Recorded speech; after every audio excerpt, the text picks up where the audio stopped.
Welcome to World of Bleach Update 2.4. For this update, I made massive changes to the battle system. There were a few goals with this. For one, I wanted to create different playstyles for Melee and Spirit. Previously, both of them had identical moves, and they were really only different in their move texts and themes. So I wanted to really separate them and provide differences in the gameplay. Being a Melee user basically shouldn't feel the same as being a Spirit user. You should approach fights in a fundamentally different way. I also wanted to drastically reduce or eliminate the way fights used to be unnecessarily stalled out because one of the players felt it was necessary in order for them to be able to win. Stalling out battles without meaningful combat going on just isn't all that fun for either player. So I worked to make sure it didn't provide an advantage and wasn't really even that feasible.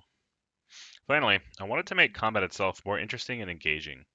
This includes adding more ability to use combos like Immolate, as well as making some types of moves or effects have much more power than they did previously, but then also giving them long cooldown periods where they can't be used.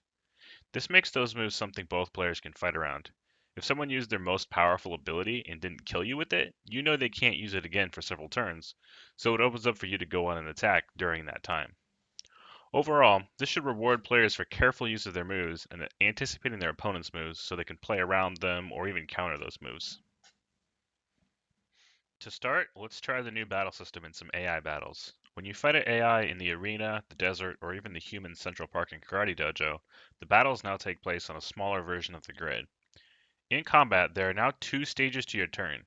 In the first stage, you can move or you can flee. For now, I'm going to go ahead and move in and attack. In the second stage of your turn, you can use an attack, or you could release or seal your Zanpakuto. You could also wait if you wanted to. So for now, right now I'm going to attack. You'll also notice when you select a direction and an attack, a range indicator now appears to show you exactly where the attack will hit. If you're already in range to attack though, you don't have to move in. Instead, you can simply click the skip to attack button, then select your attack. However, if you decide you did want to move in and you haven't yet used the attack, you can click back to movement, move in closer, and then use the attack.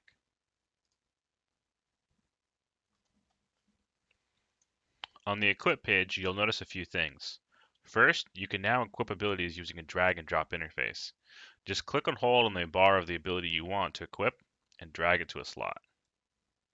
You can also drag it between slots if you decide you want it in a different position. Or if you want to replace a different move, just click and drag and it'll replace it.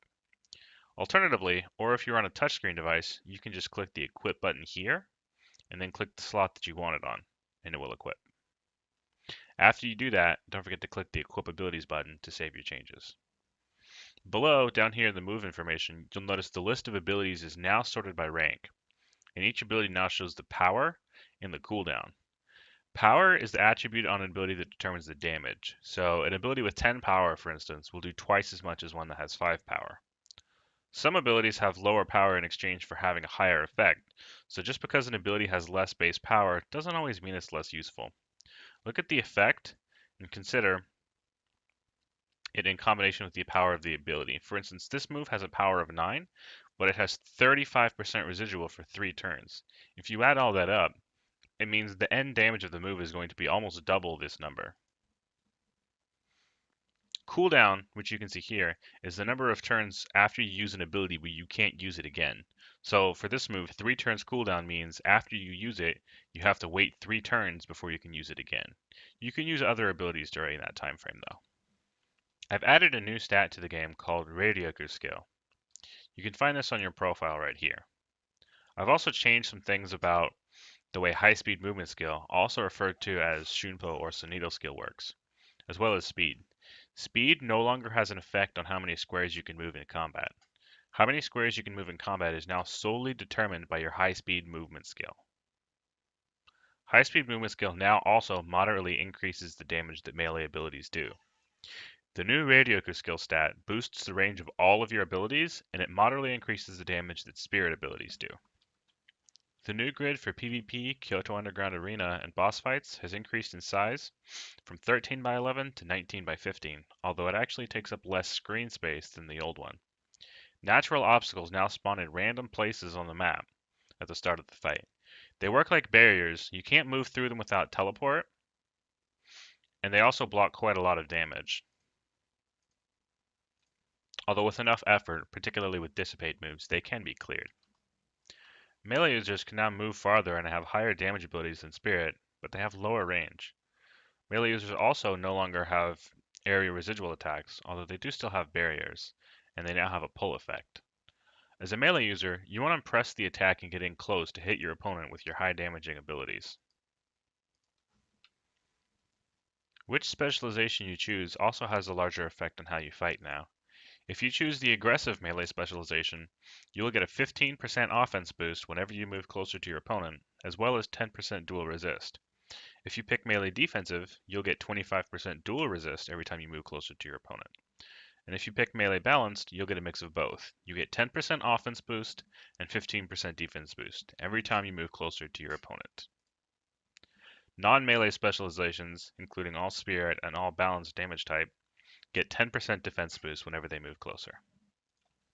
Spirit users now have longer range and control effects like bind and knockback to keep their opponents at bay, but they cannot move as far. Area residual moves are now one of a spirit user's core abilities, as they're much stronger than they used to be, especially in combination with the increased range of a spirit user.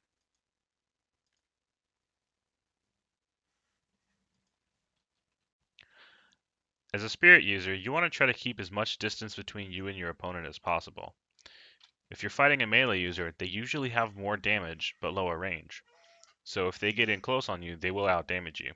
Keep them at bay with AoEs, knockbacks, and even barriers.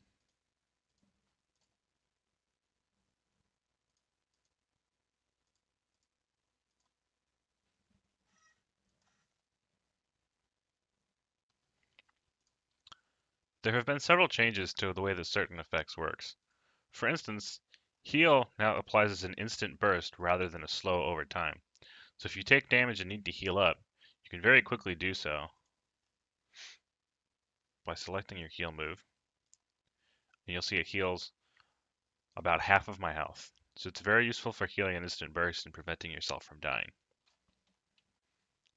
Knockback abilities now have a secondary impact damage effect.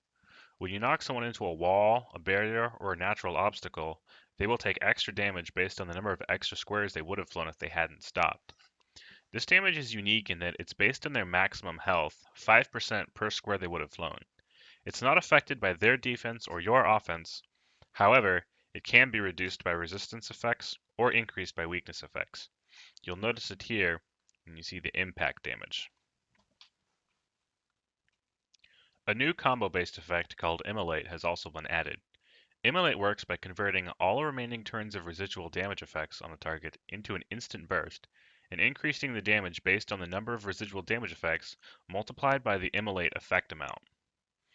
To use Immolate, first, use multiple moves with residual damage onto your opponent.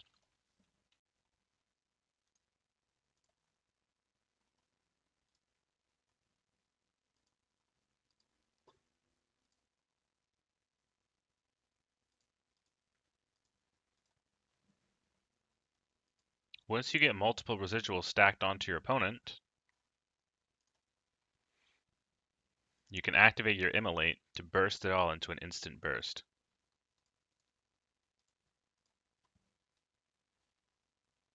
You'll notice he's taking 2 residual damage effects, so now's the perfect time to Immolate.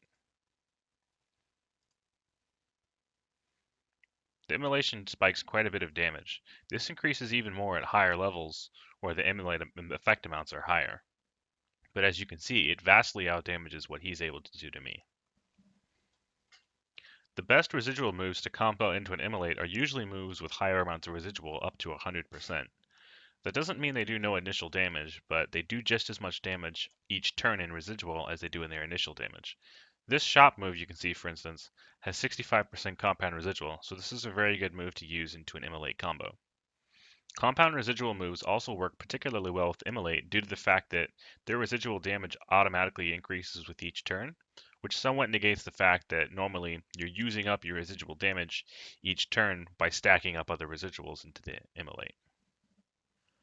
Area residual or AoE abilities are now exclusive to Spirit.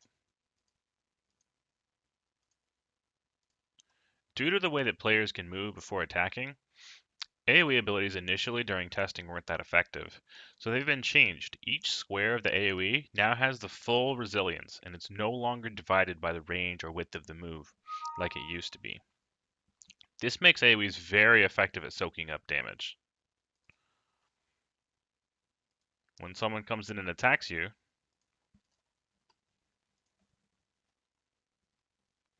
you can move into your AoE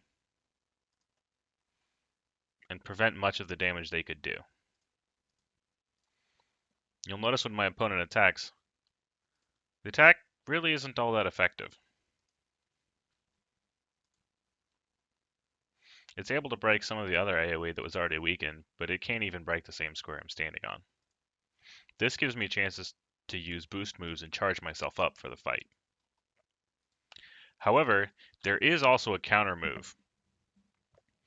Melee users now have a Dissipate move that they can use, which is actually very effective at clearing barriers and other AoE effects. Dissipate does have a cooldown though, so once your opponent uses it, you can use another AoE move if you have a second one equipped.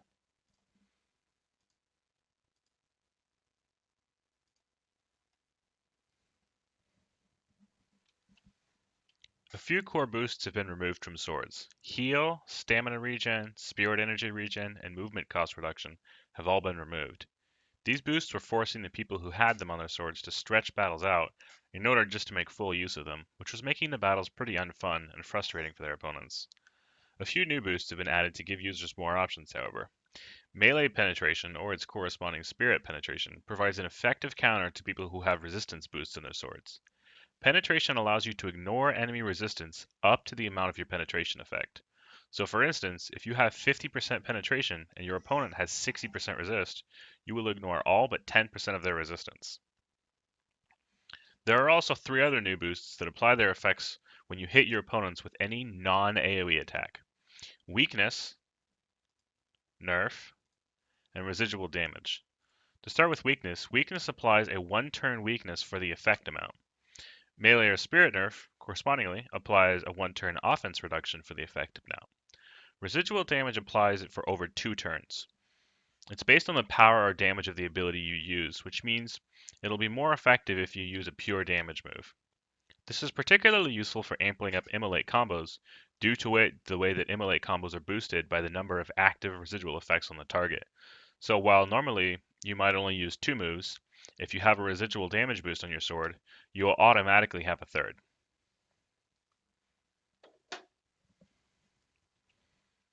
All in all, the new system provides more opportunity to counterplay your opponent's strategy. For instance, if you notice someone stacking up multiple residual damage effects on you, there's a good chance they're setting up an Immolate combo. If you don't reduce or prevent the Immolate by using a dual resist ability, a barrier, or something else, you're going to take massive immolation damage. There are many other opportunities for counterplay. Like let's say your opponent uses a bind effect in order to reduce your ability to move. You can use a movement boost to allow yourself to still move, although it may still be somewhat limited. If someone has strong AoE moves, you might want to use a Dissipate move to break through them, or you can take an area resist buff to reduce the amount of damage you'll take while inside an AoE. As you get more used to the battle system, try to anticipate what your opponent will do and use abilities that will counter them, like the examples I just mentioned. If you do that, you soon might find yourself outplaying people when they don't expect you to counter their strategy.